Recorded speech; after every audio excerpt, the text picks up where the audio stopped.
இன்றைக்கி நம்ம பனியார ஆம்லெட் எப்படி பண்ணுறதுன்னு பார்க்கலாம். இன்க்ரீடியன்ட்ஸ் வந்து ஆம்லெட்டுக்கு என்ன போடுவோமோ அதே தான். கொஞ்சம் கலர்ஃபுல்லாக இருக்கணுன்றதுக்காக yellow and red capsicum use பண்ணியிருக்கேன். ஆம்லெட்டுக்கு பண்ணுற மாதிரி எல்லா இன்க்ரீடியன்ட்ஸையும் ஒன்றா பீட் பண்ணிக்கோங்க.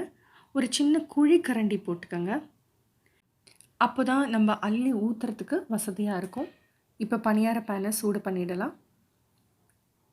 கொஞ்சம் நல்லா சூடானதுக்கப்புறமேட்டு சிம் பண்ணி அதில் கொஞ்சமாக எண்ணெய் விட்டுக்கோங்க. இப்போது நம்ம அந்த குழியாக ஒரு குழம்பு கரண்டி மாதிரி வச்சுருக்கோம் இல்லையா, சின்ன கரண்டி, அதில் ஒவ்வொரு குழியிலையாக ஊற்ற ஆரம்பிக்கலாம். 3/4 வாசி ஊற்றினா போதும். ஏன்னா நம்ம வெந்ததுக்கப்புறமேட்டு அந்த பால்ஸ் எல்லாம் நல்லா பெருசாகும். கம்மி அனலில் மூடி போட்டு ஒரு நிமிஷம் வரைக்கும் வேக விடுங்க. சிம்மிலேருந்து கொஞ்சம் ஜாஸ்தி அனல் வச்சா போதும், இல்லைனா ஒரு சைடு ரொம்ப செவந்துடும். இப்போ லேசாக அந்த திருப்புறதுக்கு ஸ்டிக் இருக்கும் இல்லையா, அதை வச்சு நீங்கள் திருப்பினீங்கன்னா ஈஸியாக அந்த குழியிலேருந்து திரும்பணும்.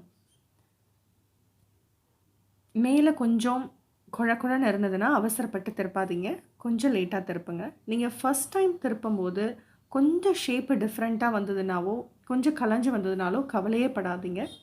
இந்த சைடு ஒரு 30 செகண்ட் வேக விட்டு அடுத்து இன்னொரு தடவை நீங்கள் திருப்பி போடும்போது அந்த ஷேப்பெல்லாம் கரெக்டாகிடும். ஸோ 2 கலரும் ஈக்குவலாக நிறம் வந்ததுக்கப்புறமேட்டு நீங்கள் எடுத்து சர்வ் பண்ணலாம். இதை இப்படியே ஸ்டார்டராகவும் சாப்பிடலாம். இல்லைனா நீங்கள் வந்து சிக்கன் கிரேவியோ இல்லை முட்டை குருமாவோ குழம்போ வச்சுருந்தீங்கன்னா சர்வ் பண்ணுறதுக்கு ஒரு 5 நிமிஷம் முன்னாடி இதை போட்டு சர்வ் பண்ணுங்கள். இல்லைன்னா குழம்பெல்லாம் உறிஞ்சிடும். இது டேஸ்டான டிஃப்ரெண்ட்டான ஒரு ஐட்டம். ட்ரை பண்ணி பாருங்கள். தேங்க்யூ.